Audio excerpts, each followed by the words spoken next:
I don't see huge value in it. Like, that's why you need to be creative with your words and your copywriting on your website to convey why you're different, to convey your brand promise and, what are your differentiators and your testimonials and your success stories and your reviews and all that.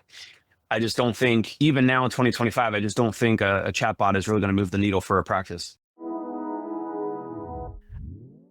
I wanted to talk about this. I've been sharing a ton of stuff on LinkedIn. We could talk about a prompt that got a bunch of attention and it was pretty cool. Like, it was pretty dead on what ChatGPT predicts about my future and likely could predict about yours. I shared a screenshot from a Larry Benz article, and it's really just focused on who is going to treat the rest of the patients. Like, everybody wants to get more people coming to physical therapy. Where are the therapists going to magically come from to see these people?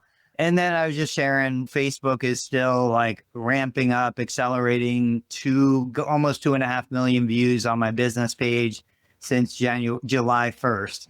So we can take it wherever you guys want.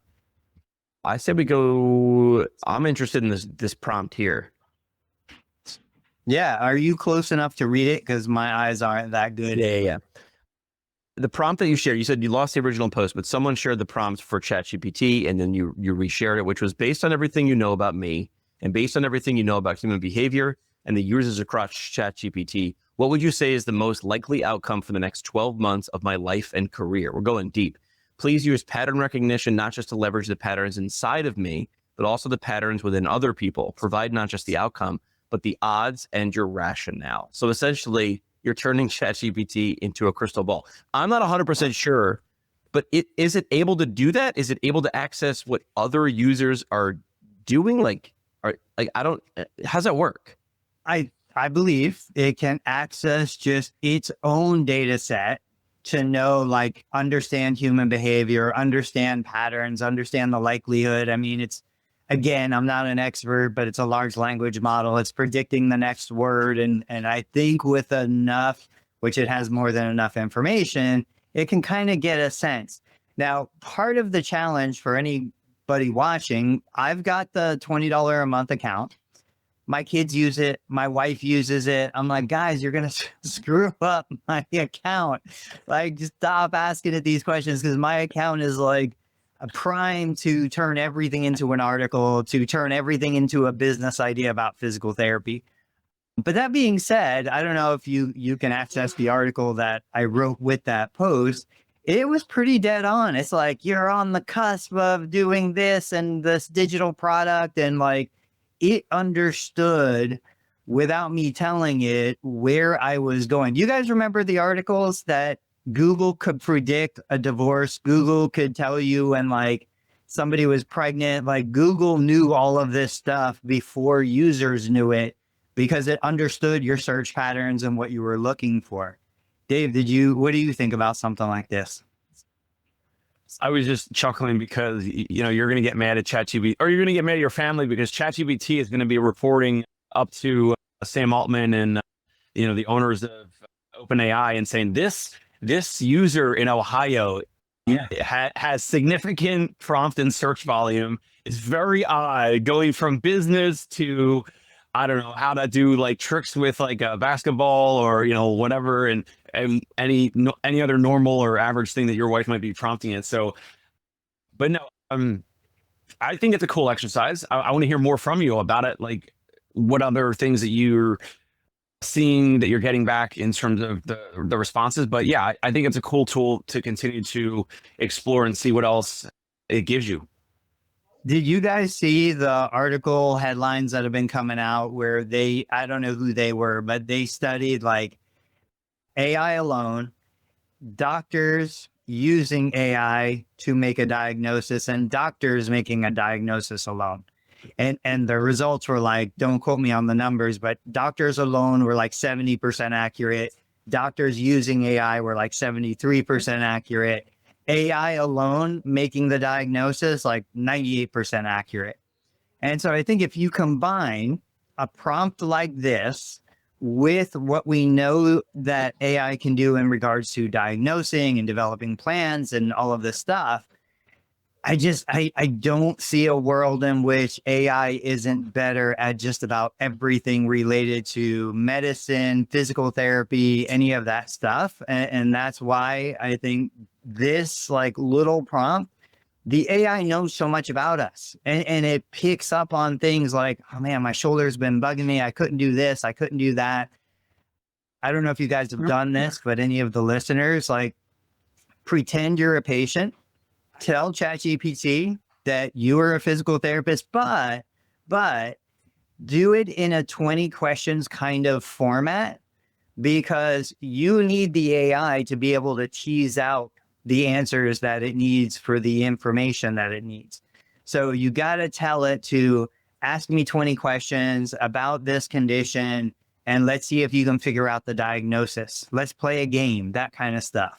Right. Remember, it's still a kid, basically. It hasn't grown and matured yet. So you need to coach it like a kid. But if you do that, the results and its ability are shocking. And I guarantee it can create a better treatment plan than the vast majority, me included, of therapists out there today. One quick question now, even though ChatGPT is young, like you said, it's still evolving. Your patients in Ohio, Tony, you have someone that had a total knee replacement. They have pain in the front of their knee. And, you know, maybe you say, hey, it's no big deal. It's some patellofemoral pain or whatever. Maybe they have pain in the back of the knee. And then you say, hey, maybe it's some scar tissue. Maybe it's a, you know, I don't know, an inflamed Baker cyst, whatever.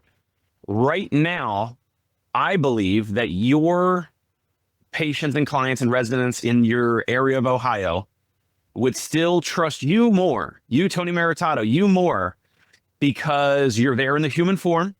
They maybe saw your videos online. They have the rapport built with you, as opposed to if you sat that individual in front of a computer in your clinic and typed in their symptoms, and then ChatGPT says, yeah, it's definitely patellofemoral pain, or it's, I don't know, retinacular, you know, the retinaculum of the knee, or it's it's a quad tendon versus a patellar tendon, or it's a Baker cyst or whatever. Maybe that'll change. And I don't really think so, but I believe that many humans, most now, and I think most moving forward, will trust the human in-person doctor, whether they're using AI or not, compared to if they do, you know, they Google search on their own, they chat GPT on their own, they want to be well informed, and they come up with their own diagnosis or whatever the AI is giving them as a diagnosis, but they still will want to talk to some human healthcare provider. Any thoughts, any feedback? I know I threw a lot at you guys. No. Real quick, Jimmy, before you go. Yeah, we are the meat delivery system. Like we are the meat speaker that will talk for ChatGPT until we are eventually replaced. Look, we've got a kid with a painful ear right now. Where do you think we went first for the information? We went straight to ChatGPT, put in the symptoms, put in the stuff. We knew that we needed to get, you know, some drops. I mean, it's a persistent problem. I think there was probably a time in human history where flames, candles were more felt safer than electricity. But then when it changed universally, you know? And so I really think that's where we're going to be. Jimmy, I'm curious. I mean, you deal with stuff with your dad and other things. Like, where do you go for that kind of information? Do you ever put questions in? What are you doing? Yeah, a little bit of everything, right? It's going to be like, which one's your first? Which one's the one in your holster that you're ready to pull out first? I think, Dave, you gave me an argument and then gave me the reason to disagree with it, which is we're going to go and we're going to listen to doctors, but we're going to Google it. People want the result that they want. If people disagree with whatever but they're still going to the urgent care, and they're still going to the hospital, they're still going to the ENT office, and they're still going to come to the physical therapy office or home visits, whatever. For what though? Like, that's the question. But we can show a statistic now, and this will lead into our next conversation of how many of them are just Googling something, not agreeing with it, or not seeing us as a resource. What I mean is, we ask for advice, and if we don't like it, we look for a second opinion. If we loved the first advice, we go with it. I think this is going to be a filter, just like Google is. I think the stats will show that like a clinician using a tool versus not using a tool. I'm sure there was a guy who had a really good ear who used to press it against the chest before the stethoscope. When the stethoscope came out and he was saying, well, I don't think you should use that. I'm really good. I've been doing this for thousands of hours. I think it's going to be yes and. To Dave's point, though, which again, it's I don't care what I think. It's what do I actually do? So we go to ChatGPT, we start looking up, okay, yeah, it's all the normal stuff. What did we do? We didn't go to telehealth. Like, why didn't I go to a telehealth doc right now this morning? My wife got on the phone. She called the local urgent care. She set up a 6 p.m. appointment. We're going to go to the urgent care to get the prescription referral for the drops, the antibiotic drops. Like, why did we do that? We understand that there is telehealth available and I could probably get a telehealth doc easier than I could do the urgent care. But we're still in that pattern of, I guess I need to go see a doctor. I need somebody to look in his ear, even though we're at the beach. Water is like, we're in the water all day long. I guarantee it's just swimmer's ear or whatever. I do think it's interesting. I believe that behavior that you just outlined, Tony, will continue for the next 10, if not 20 years. I don't think anything is going to be majorly disrupted. I think the way that you guys handle that, your family, especially if the kids are younger, but you have, teenagers, you could have done telehealth. You could have had, I don't know, you could have had some, depending on if your area has it, like we have it here, like PAs and nurses that do home visits, also that do medical home visits. So that example of you just skip telehealth, you did the office visit and you're going to go in person. I don't see that changing dramatically, regardless of how sophisticated and advanced this AI gets. And to your point, I asked in my knee replacement group, I'm like, how many of you guys, almost 20,000 members in this group, how many of you guys have asked ChatGPT for advice or information about your knee replacement recovery? Guess on a percentage basis, 0. Zero. There you go. I was going to say 5%, but 0. I'm shocked. I can't even believe it. But yeah, none of them said, yes, we consulted with ChatGPT, even though we're doing physical therapy. None of them did anything. I'm blown away. I am proven completely wrong in this moment in time. Yeah, and I think we could, that's the example. Like in the next 10, 20 years, even if it's 70% of your Facebook group, if it's 50,000 members by then, 100,000 members, and 70% of the members say, yes, I typed in something to ChatGPT and I'm using ChatGPT and I'm talking to it about my symptoms, whatever, they're still going to go to the in-person provider for those aches, pains, orthopedic issues. But Jimmy, what does Dan got? Dan was asking about AI in terms of landing page. So the chat bots were all the rage, I don't know, 4 or 5 years ago, right? That was more of a decision tree. What brings you in? It could do simple yes, no, and then route them. This has to be being done already, right? I don't know if I've tripped across it, but this feels like a layup. It feels like this must have been started 6 months ago, right? Yeah, I get people reaching out to me that want to show me products that would do something like this. I think the concern with this, at least I know my concern, is still a liability concern. If you open it up to ChatGPT, it says basically, has anyone incorporated ChatGPT onto their landing page to help convert on those patients that may or may not need to schedule an evaluation? I think it's doable. I know there are services doing it. I just don't know that I want that service available on my website. Dave, you use a answering service. They don't give advice. They don't do anything, but it's kind of the same thing, in the sense that somebody calls, the answering service picks up, they make the connection, get the information, right? Yeah, Rob Vining, our buddy, had done something like this with PT Live years ago, 6, 7, 8, whatever years ago. regardless of whether it was PT Live or I think Wix has like a chatbot thing, and there's so many different platforms that have a chatbot. One thing is that it actually can lower and decrease the loading speed of your website and all your pages, the actual chatbot. So that's one big reason I think they haven't been fully adopted. Then, like you said, the liability, and a lot of the ones that I see now are like, you type in something and it's got like pre-canned responses. So it's kind of like a decision tree, or it's just going to give you like one sentence of, whatever. And then it's like, was this helpful or not?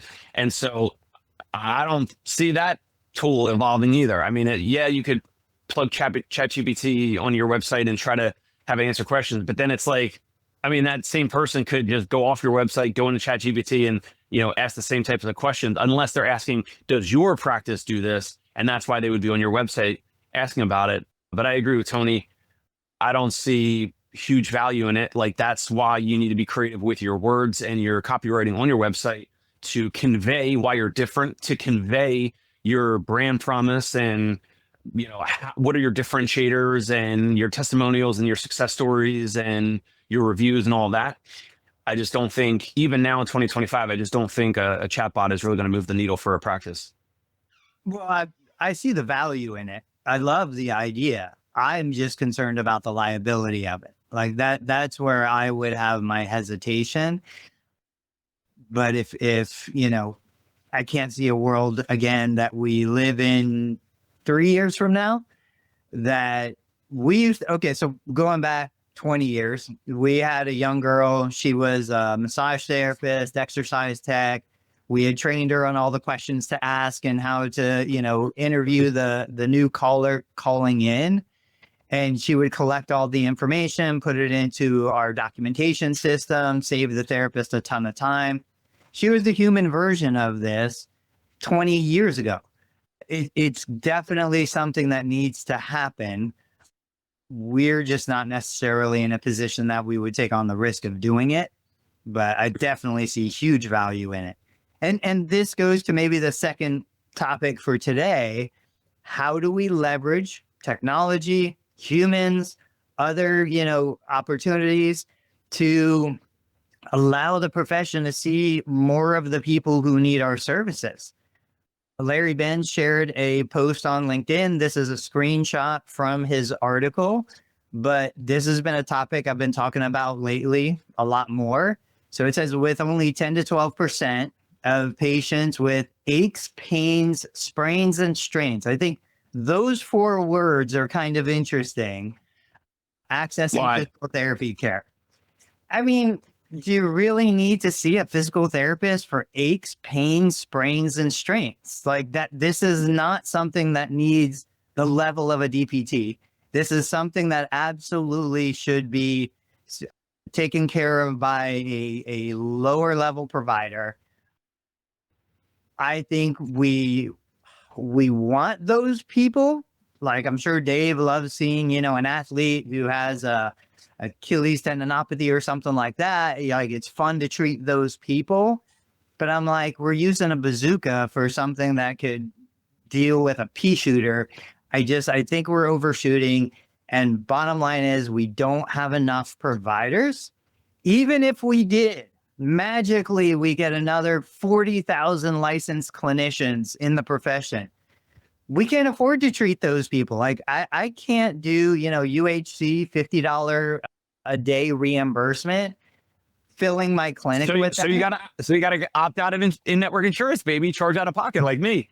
So that's fine. If you do, point being is still nobody is around to see those people in the model we have. Like, let's build a model that can handle the capacity. I'm a big advocate of saying, look, if an insurance wants to pay a day rate, not a per CPT code rate, then don't give them 4 CPT codes.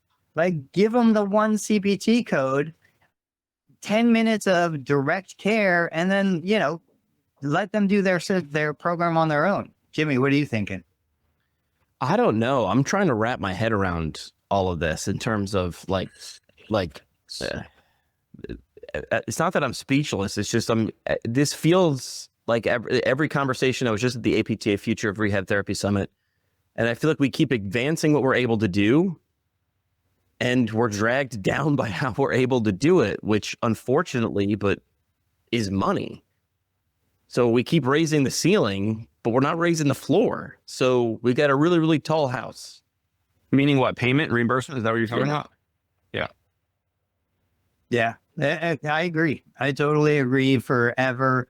You know, it's one of those things where I always say like the house I'm staying in, you know, this is an amazing house. It's on the beach. It's huge. There's 5 full families staying in this house, and you wouldn't even know, like, because we all have our individual spaces and bathrooms and all this kind of stuff. I'm like, this is amazing, but this is not a $125,000 house, right? So we talk about a housing shortage. We're building $10 million houses. There's a disconnect there. Who's building the $120,000 house? In physical therapy, if we're going to treat aches and pains and sprains and strains, that's not a DPT. Like, so who is... I disagree with that. Okay, so tell me more. Like, okay. You've done an amazing job with video, Tony. Probably, I would say one of the best in the country, maybe the best globally, with putting out what you do from your clinic onto social media, onto TikTok, Instagram, Facebook.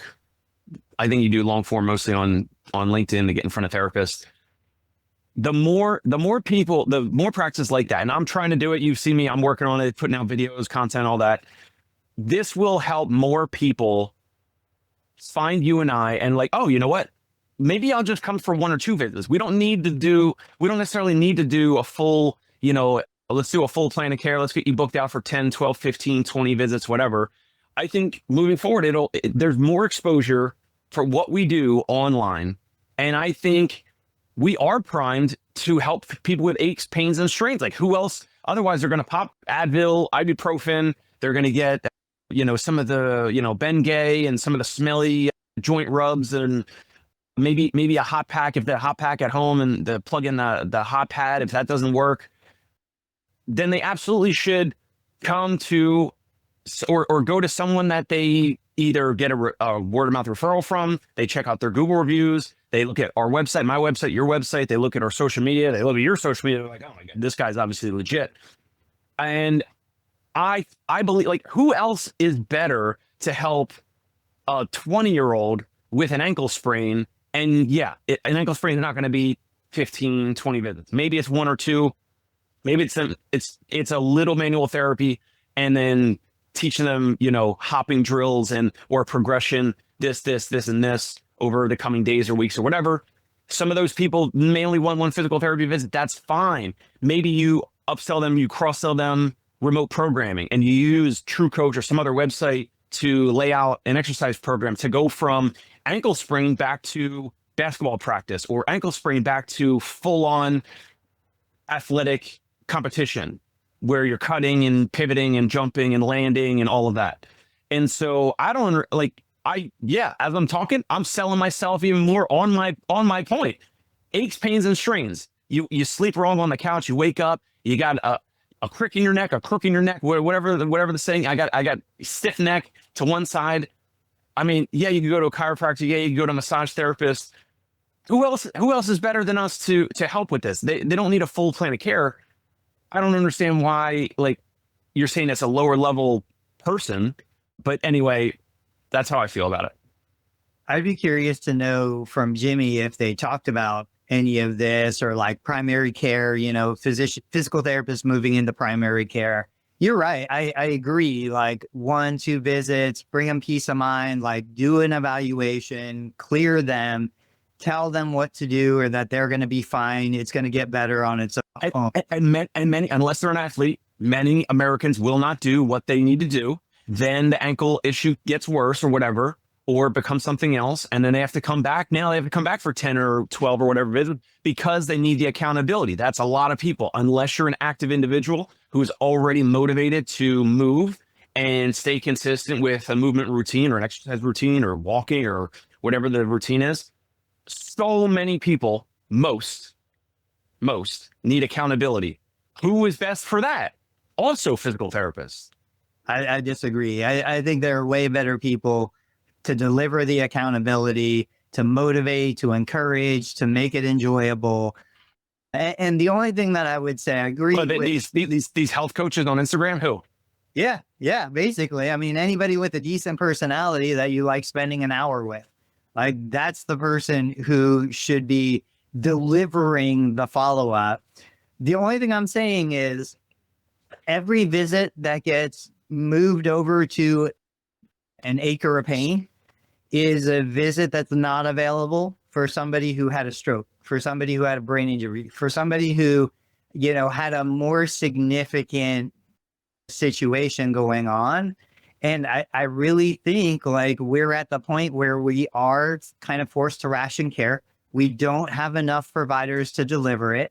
So I hate to see great therapists, they are great therapists, using the few visits they have available for something that doesn't necessarily need them, when there are people out there that really honestly do need the skills of a therapist. They have the medical complexity, they have the history, they're unstable. Like those are the individuals that we should be prioritizing in our world, your world, my world.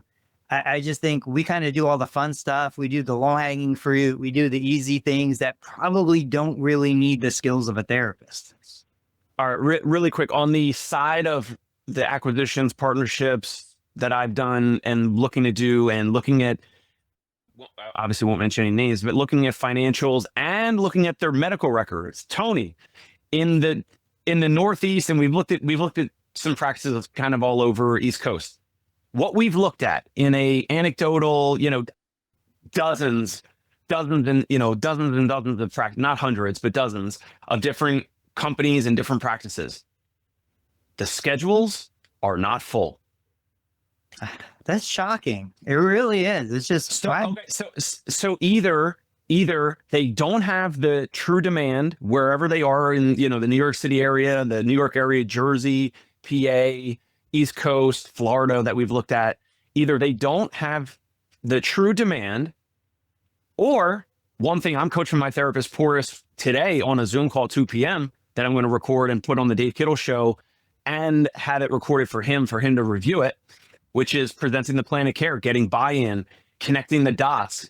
Every evaluation, every follow-up visit, my therapists need to be teaching, coaching, reminding the patient and the client, hey, we're doing this, because they don't care about a shoulder mobilization. They don't care about TheraBands. They don't care about scar mobilizations, whatever. They don't care necessarily about what we do, but it's reminding them, hey, we're doing this thing because I'm getting you back to the thing you care about, whatever the goal is, to join the Meritato family on this vacation, to go on a cruise, to go to Europe, to walk on the beach, to lift up your grandchild, whatever the things that you want to do, Mr. and Mrs. Patient, those things that you really care about.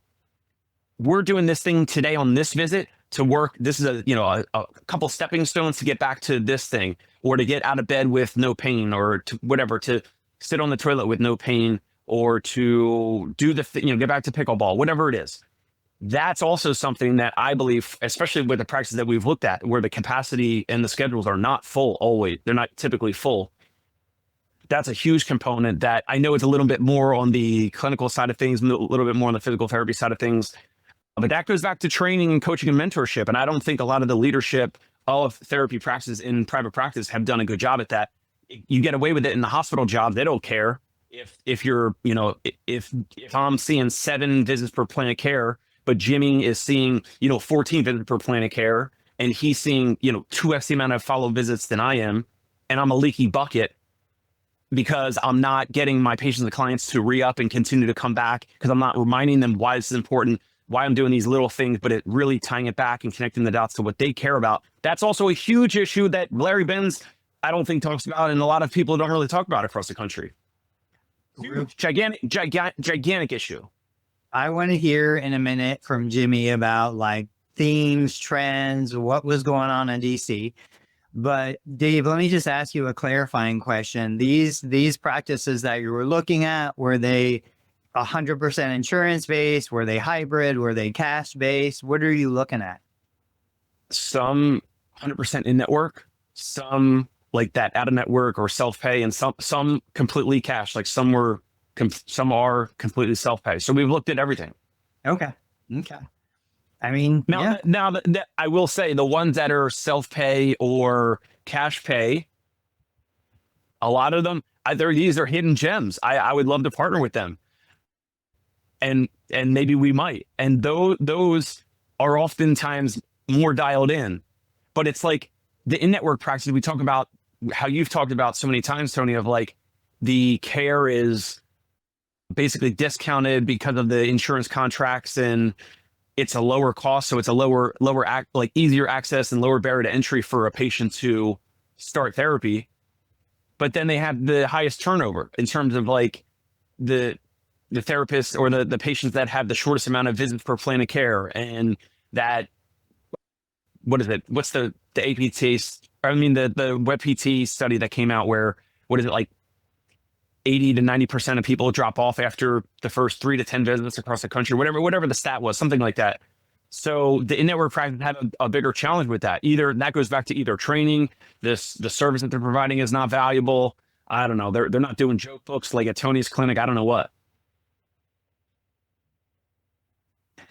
All right, Jimmy, what was the common underlying thread or theme going on in DC? Yeah, the first day was sort of an overview. It was taking a look at, I feel like the people in the room, and this is not a knock on it, this is probably a need to go deeper and maybe do it bigger, but I feel like the people in the room probably knew a lot of the topics, and the presentations were pretty big overviews of the things. Like they were talking about AI. They were telling about AI and not necessarily showing it. So that you have 3 experts on AI, and we really were touching the surface.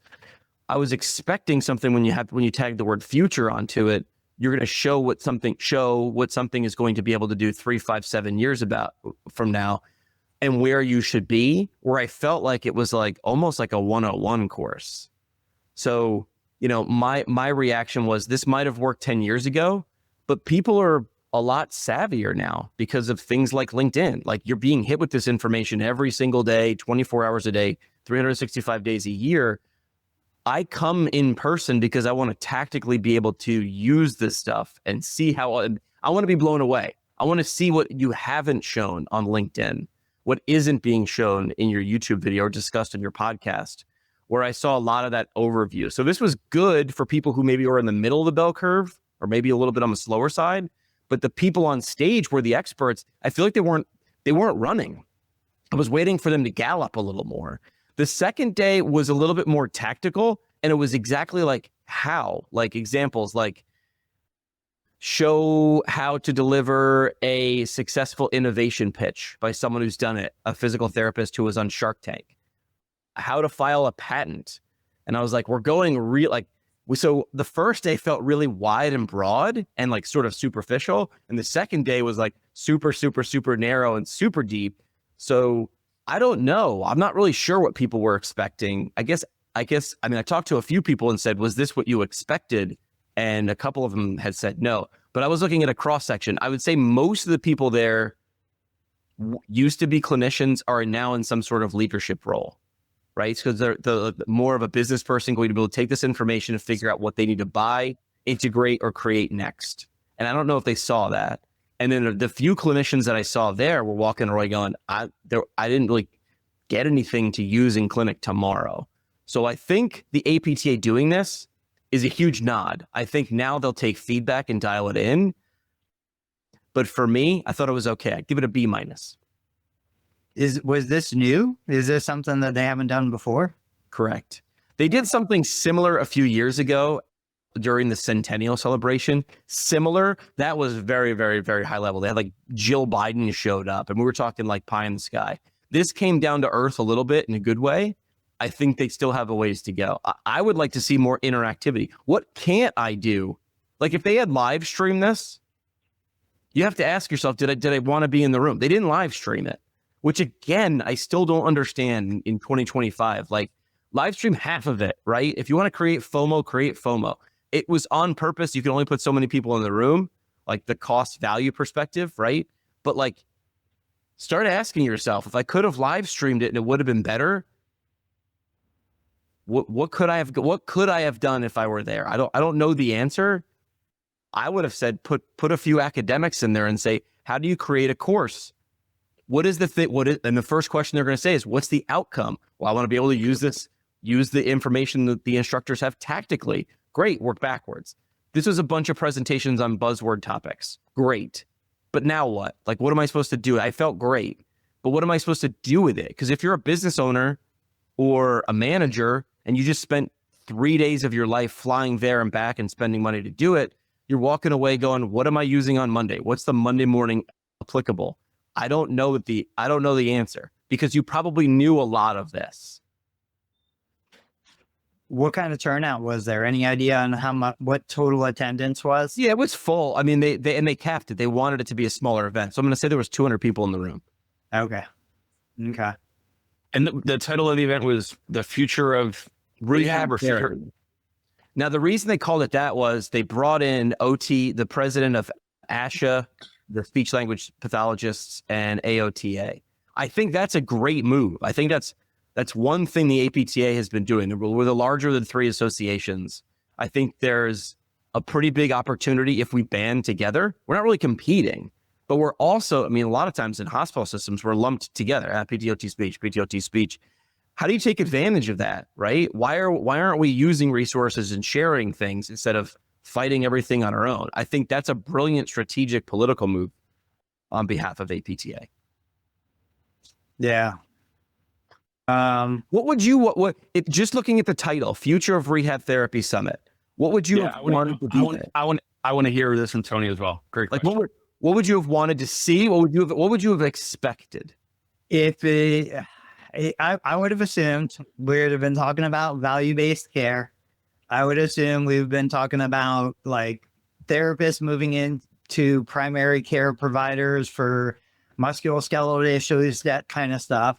If it was going to be more technology based, then I would have figured everything would have been AI, like AI scribes, AI documentation, AI plans of care, integrating AI, into just every aspect of business. So I get companies reaching out to me that want to show me how they're using AI to verify insurance coverage. Companies showing me how they're using AI to, handle calls, and AI for, we see it. I shared it with you guys. There are marketing companies using AI in the physical therapy space, trying to attract physical therapists to use their marketing services. So like, if it was going to be more of a tech specific, that's what I would have expected. If it was going to be more the profession in general, it would have been, okay, where are the DPTs going and what are they going to do 5 years from now? Yeah, I thought it was a mashup of that. Like, what the first thing you described felt like there's an event that happens every year at CSM called Technopalooza. And that is the easiest way. They've been doing it for 13 years before I ever went. It's Antique Roadshow, but with physical therapy technology, which is awesome, which is like, come, someone's gonna be like, here's my thing. And then I'll be over here, come play around with it, touch it, ask me one-on-one questions. Like, to me, that would have been a better use of it, which is like, come and bang on this thing, take a look at our scribe, see how this does those things. They had industry presentations throughout the event, like 10 minutes in between presentations, and they were mediocre. Like, these were like awkward product placement presentations, sort of like needed to have that thing. And like, remember in the magazines and the newspaper when it looked like an editorial, but it was an ad, and they had finally the FTA or the FCC said you had to actually put the disclaimer on. It felt a little awkward. Like, people want to be wowed. They want to be motivated, entertained, educated. And I feel like I don't know what they got out of this, but I lost Sounds like a miss.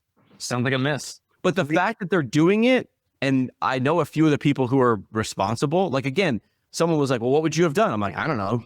I guess I was walking into a movie expecting like Jurassic Park for the first time, and I got like the zoo. I was like, all right. But the fact that they threw the zoo is telling me like, all right, maybe they'll ask everybody and hopefully get some honest feedback, right? And then be able to adapt and change that thing. We should do an antique roadshow where like practice owners like me, like our business is 25 years old. I want to go to Dave and like show Dave my business, put it on a pedestal, thinking the business is worth like $20. And then Dave is going to be like, wow, this is amazing. No, it's actually worth $150,000. And people have been crazy for it. But our businesses could be the antiques that could be worth pennies or worth millions. That's what I want to do. Yep. All right. I don't understand why this future rehab for physical therapists, did he cover like Jimmy, I don't know, diagnostic ultrasound, shockwave, laser, stim pod, which of those have CPT codes for billing? How much do they actually reimburse? And then also other therapists and practice owners that offer like a menu of these items and self-pay rates in different states and different owners that charge different dollar amounts for those services, packages, all that. None of that was there.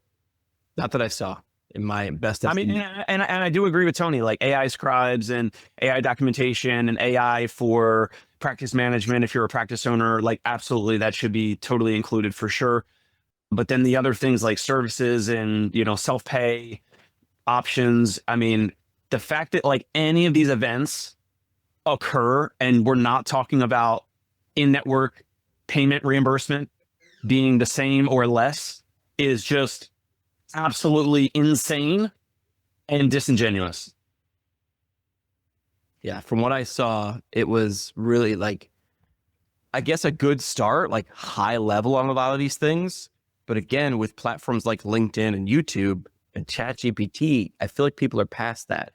It's not so much the parts. Like people want to understand like who's doing it? Who's actually putting the parts together in a really great way?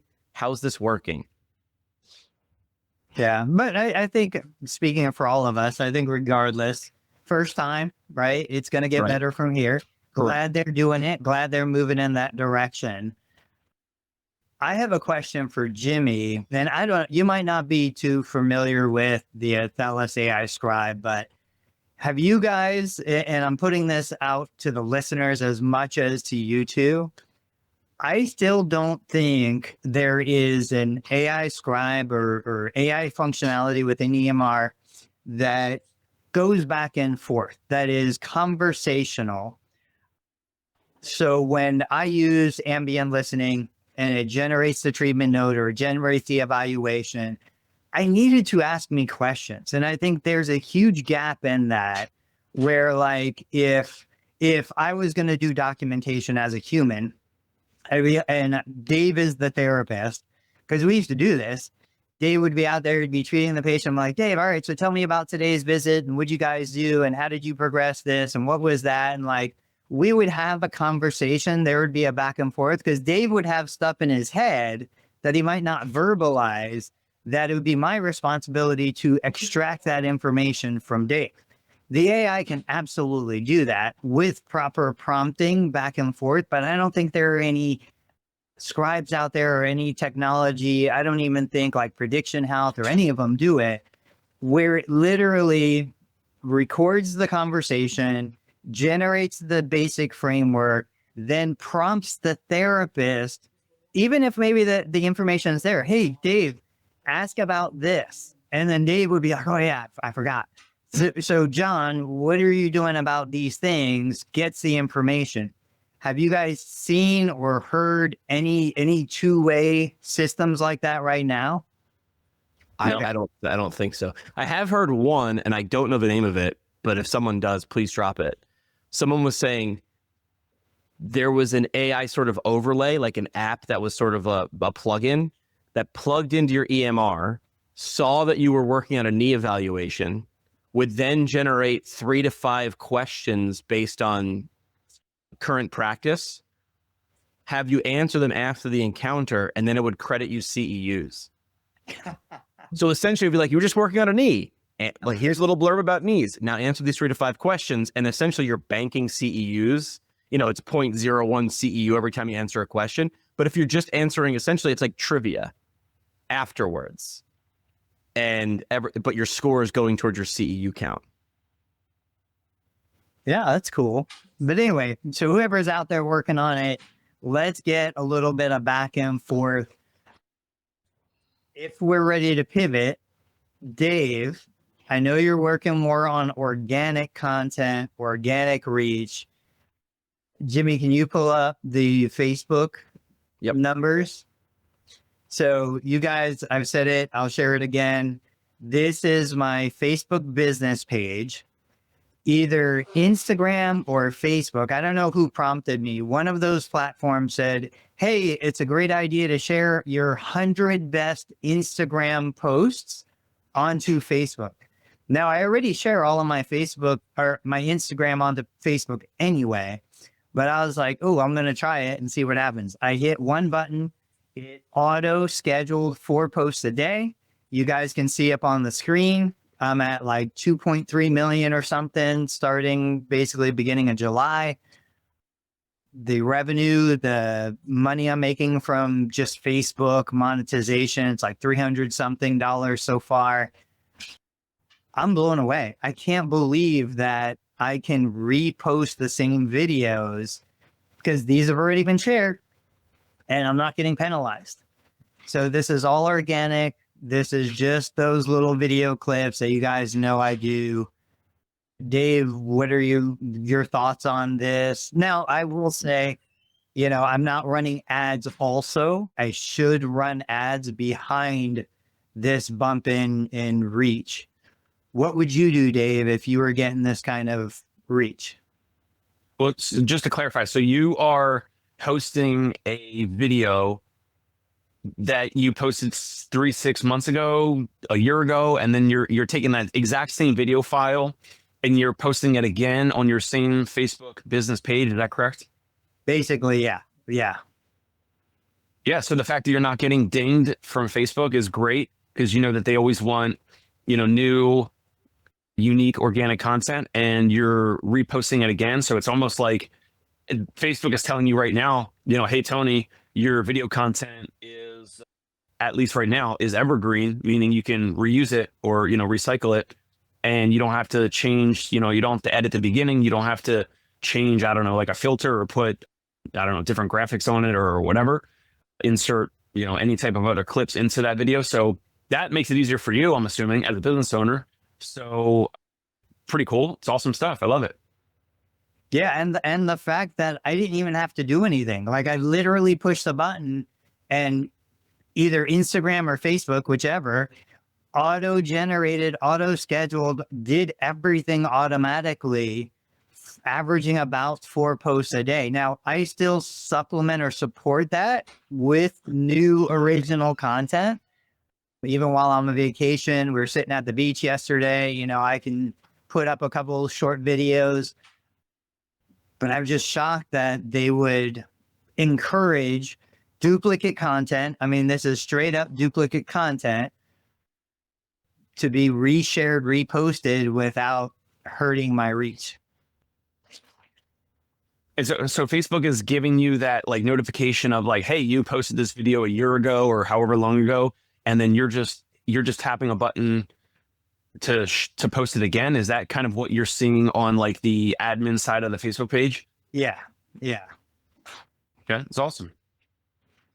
Real quick, couple other things that I'm doing with that now is, as I realize like there are products in the videos, I go out to my Amazon, I grab the affiliate link, I go back to either the comments or the original, edit the original post, and I drop my affiliate links in there. So the QB, the massage guns, like all of that kind of stuff, just because these posts, like if you go into the business page, I mean, some of them are hitting 50,000 views, 40,000 views in like 24 hours.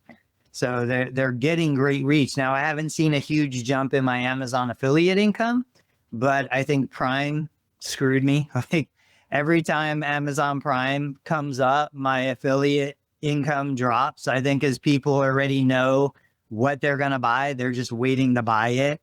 And so the cookie is only 24 hours. But I'm hoping to see that affiliate income start to climb again now that I think Prime is over, Prime week. Yep.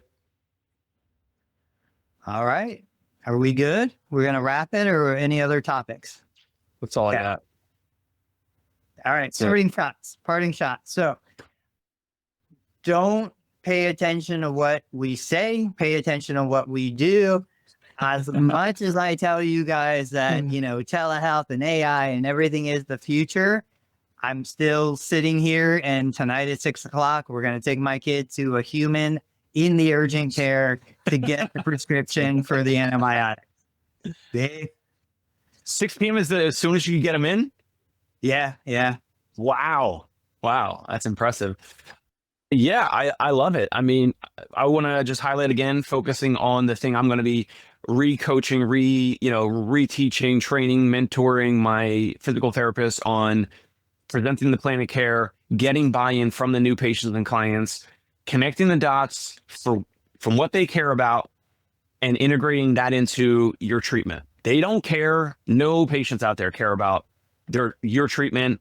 They want to feel better. They want to get back to the things they want to get back to: pickleball, golf, playing with their children, taking their kids to urgent care, whatever it is, taking them to soccer, taking them to the Maritado Beach House where all the Maritados run 6-minute miles, whatever it is, whatever people want to get back to, that's what we need to focus on. If we can do that as a profession across the country, then we will get more of those patients that you're talking about. And then we will have a shortage of physical therapists like Tony was talking about. But until then, until we focus everything around the patient or client, regardless of the payer model, regardless of the insurance, there might be a leaky bucket out there.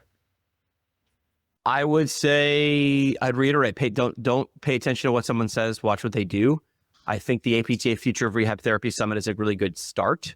I think it's shining a light on the different directions, but now see what actually organizations that are similar to you, bigger than you, smaller than you, different than you, what they're actually doing.